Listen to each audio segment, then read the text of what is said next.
Esto es audiolibro. Con la lectura del libro El misterio, una llave perdida. Israel y la Iglesia Gentil, un asunto de vida o muerte para todos los creyentes. Escrito por el pastor Marvin Byers.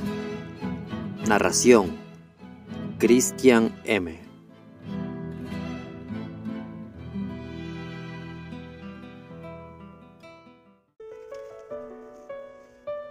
Capítulo 9.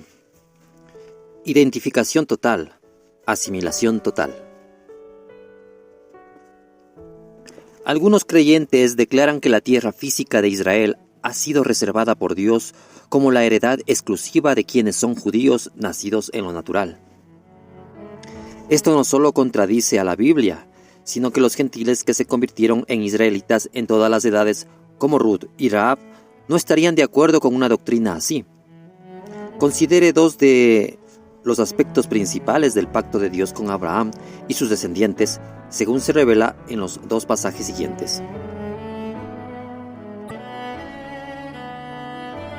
Y apareció Jehová a Abraham, y le dijo: a tu descendencia daré esta tierra. Génesis 12:7. Y estableceré mi pacto entre mí y ti, para ser tu Dios y el de tu descendencia después de ti. Génesis 17:7. Entre otras cosas, Dios le ha prometido a la simiente de Abraham dos bendiciones claves: que Él será su Dios y que Él les dará la tierra de Canaán. Ya que todos los gentiles que están en Cristo son también simiente de Abraham y por tanto son herederos de su promesa, Gálatas 3:29, ellos seguramente han llegado a ser herederos de ambos elementos claves en la promesa de Dios a Abraham: el Dios de Isaac y la tierra de Israel. Pablo les dice a los gentiles que ellos han sido llamados a ser herederos de Dios. Entonces, ¿por qué debiera parecer extraño que también fueran herederos de la tierra? Después de todo, ¿qué es más importante, heredar a Dios mismo o heredar la tierra prometida? Pablo escribió a los romanos: el Espíritu mismo da testimonio a nuestro espíritu de que somos hijos de Dios, y si hijos, también herederos, herederos de Dios y coherederos con Cristo. Romanos 8:16 al 17. Si examinamos esta frase, herederos de Dios, con el contexto bíblico, descubriremos algo que está más allá de la comprensión humana. Esta frase no quiere decir sencillamente que nosotros somos herederos, que por casualidad le pertenezcamos a Dios. Antes bien, significa que somos llamados a heredar a Dios mismo. Dios les prometió esto a sus sacerdotes del Antiguo Testamento, cuando dijo que Él sería su heredad. Números 18:20. Seguramente, sus sacerdotes del Nuevo Testamento también son llamados a heredarlo a Él. En esto consiste la relación matrimonial. Todo lo que la esposa es y tiene es heredado por el marido, y todo lo que el esposo es y tiene es heredado por la mujer. Qué llamamiento divino el que Él nos ha dado. Y qué gran pérdida si escogemos las riquezas de este mundo en vez de las riquezas de Cristo.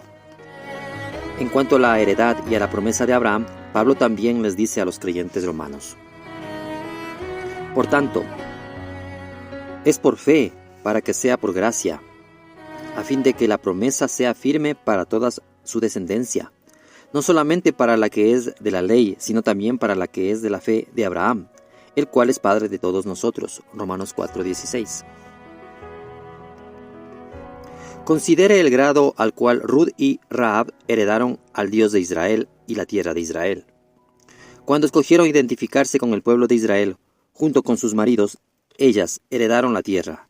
Luego, no solo se convirtieron en madres en Israel, sino que cada una se convirtió en la mujer israelita más importante de su respectiva generación. Ellas fueron parte del linaje mesiánico, a través del cual vendría Dios mismo. Mateo 1:5. Como ambas mujeres revelan, Dios proveyó una forma para que los gentiles fueran totalmente asimilados en Israel y que fueran tratados como israelitas nacidos en lo natural. Este fue el plan de Dios desde que empezó a tratar con Israel, como les ordenó en Levítico 19:34.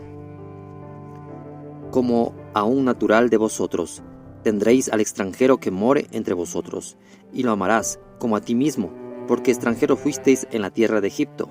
Yo Jehová vuestro Dios. ¿En qué punto de la historia de los tratos de Dios con la familia de Abraham cambió él su mandato en cuanto a los gentiles asimilados? Cuando le dijo él a su pueblo que los gentiles creyentes ya no debían ser tratados como israelitas en lo natural. ¿Cuándo dejó él de tratar así a los gentiles? Si él nunca lo hizo, entonces los gentiles aún pueden convertirse en parte de Israel. Más importante aún, ¿cuándo les dijo Dios a los gentiles que convertirse en miembro de la nación escogida ya no era requerido para recibir sus bendiciones? Tal cambio no aparece en ninguna parte de la Biblia. Algunos dirían que el cambio ocurrió con la cruz. Pero según lo que Pablo muestra en Efesios, fue hasta más fácil para un gentil dar el paso de convertirse en ciudadano de Israel como resultado de la obra de Cristo en la cruz. Más que esto, después de la cruz, un gentil transformado se convierte realmente en ciudadano de Israel por medio de un nacimiento, el nuevo nacimiento. Es importante que tratemos ahora un malentendido muy común entre los creyentes gentiles. Muchos creyentes entienden que Pablo los declara ser hijos de Abraham en Gálatas 3:29. Sin embargo, se consideran hijos por adopción. Esto se basa principalmente en que Pablo usa la palabra adopción 5 veces en sus epístolas. Por ejemplo, él les escribió a los efesios que Dios nos predestinó para ser adoptados hijos suyos, Efesios 1:5. En los 5 pasajes, Pablo usa la misma palabra griega huiotesia. Consistentemente se ha traducido como adopción en las versiones españolas, a pesar de que esa palabra griega no tiene nada que ver con la adopción tal como la conocemos hoy. Debido a eso, algunos asumen erróneamente que nosotros somos hijos de Abraham por adopción, no por nacimiento. Pero debiera encender una lucecita de alerta cada vez que un lector llega a Romanos 8:23. Al escribirles a gentiles que ya eran nacidos de nuevo, Pablo les explica: nosotros mismos, que tenemos las primicias del Espíritu, aún nosotros mismos gemimos en nuestro interior, aguardando ansiosamente la adopción como hijos, la redención de nuestro cuerpo. Versión LBA. Si como creyentes los gentiles se convierten en hijos de Dios por adopción, entonces, ¿por qué los creyentes que ya han nacido de nuevo están esperando a ser adoptados? Además, ¿por qué ocurrirá la adopción durante la redención de nuestro cuerpo? Sabemos que la redención de nuestro cuerpo ocurre en la resurrección y el rapto, 1 Corintios 15, 51 al 55. La respuesta es que la palabra huiotesia se refiere a la colocación de un hijo maduro en su posición. Y no tiene nada que ver con adopción como nosotros lo conocemos. Huiotesia se forma de 2 palabras griegas, huios y kitemi. La palabra se refiere a hijos maduros y la segunda es un verbo que significa colocar. De allí se deriva tesia o colocación. Esto lo explica el diccionario expositivo del Nuevo Testamento de Vine. Una pregunta para todos los creyentes gentiles que confiesan que Cristo vive dentro de ellos: si Cristo, el Hijo de Dios, cuyo nombre es Israel, vive en nosotros, ¿cómo nos atrevemos a llamarnos hijos por adopción? Ni el judío ni el gentil es hijo de Dios, a menos que el Hijo de Dios viva dentro de él. Por tanto, afuera de Cristo, ni el judío ni el gentil es un hijo verdadero de Israel, ni un hijo verdadero de Abraham. Cristo entra en nosotros cuando nacemos según la promesa. Jesús no solo les dijo a los judíos incrédulos que no eran hijos de Abraham, sino que llegó al extremo de decir que eran hijos del diablo, en Juan 8, 39 y 44. Entonces, los judíos y los gentiles en quienes el Hijo ha nacido son ahora hijos de Dios por nacimiento, por el poder de Dios, no por adopción. Juan 1, 12 al 13. Juan escribe de quienes han nacido y han sido engendrados por Dios, en Juan 1, 5, 18. La palabra engendrado quiere decir que Dios lo ha dado a luz de la misma forma en que un padre natural da a luz un hijo, plantando su vida adentro de él. ¿Cómo puede un hijo engendrado por Dios mismo ser llamado un hijo por adopción? Todos los judíos y gentiles pueden ser hijos de Dios solo por nacimiento. Sin importar la pureza del pedigrí de un judío nacido en lo natural, él terminará en el infierno, si no se convierte en un israelita verdadero. Por medio de esta misma experiencia del nuevo nacimiento, mientras que todo gentil transformado que cree permanecerá en el reino. Por supuesto, un judío incrédulo nacido en lo natural permanece bajo la bendición de ciertos aspectos del pacto que Dios hizo con los hijos de Abraham. Sin embargo, esto no le concederá ingreso al cielo. Él será cortado, a menos que se convierta en un discípulo del Mesías. Hechos 3:23. Pero, ¿qué del judío nacido en lo natural, que si nace de nuevo? ¿Ocupa él una posición que un gentil no puede alcanzar? En Ezequiel 47:22, el Señor revela su corazón hacia los gentiles redimidos y muestra que pueden ser totalmente asimilados en Israel. Al hablar específicamente de la tierra de Israel en sí, después que Él haya vuelto y establecido su reino, Él muestra hasta qué grado pueden los gentiles heredar la tierra prometida a los hijos de Abraham. Y echaréis sobre ella suertes por heredad para vosotros y para los extranjeros que moran entre vosotros, que entre vosotros han engendrado hijos y los tendréis como naturales entre los hijos de Israel. Echarán suertes con vosotros para tener heredad entre las tribus de Israel.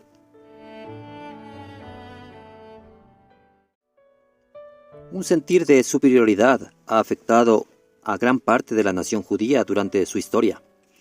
Muchos han creído que solo ellos eran los llamados y elegidos, y que los gentiles, si no rechazados, ciertamente no estaban incluidos en la nación de una forma tan privilegiada como ellos.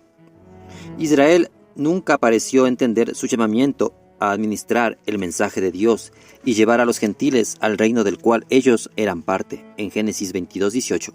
El llamamiento de Dios para Abraham fue: en tu simiente serán benditas todas las familias de la tierra.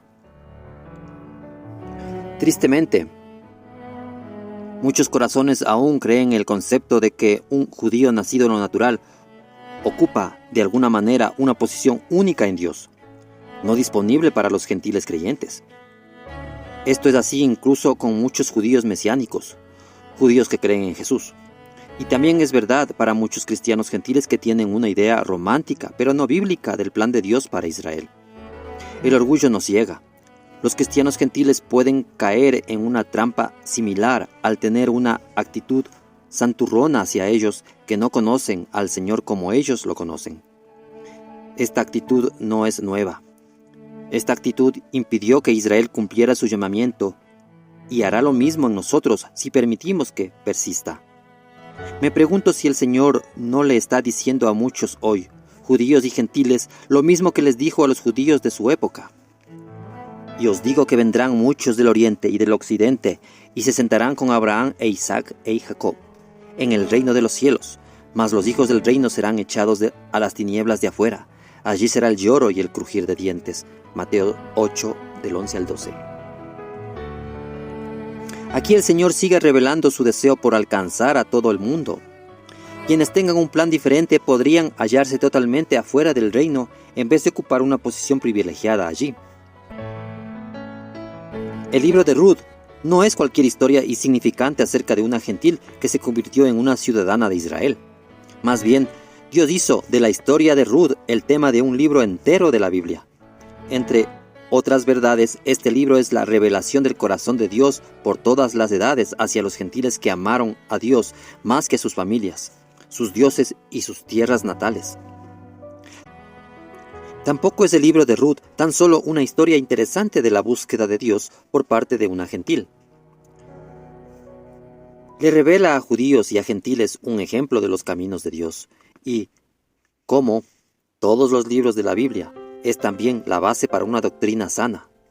La declaración de fe de Ruth y de su identificación con el pueblo de Israel, la tierra de Israel y el Dios de Israel, es uno de los pasajes bíblicos más bellos y más citados. Ella le declaró a Noemí en Ruth 1 del 16 al 17: No me ruegues que te deje y me aparte de ti, porque a donde quiera que tú fueres iré yo, y donde quiera que vivieres viviré. Tu pueblo será mi pueblo, y tu Dios mi Dios. Donde tú murieres, moriré yo, y allí seré sepultada. Así me haga de Jehová, y aún me añada, que solo la muerte hará separación entre nosotras dos.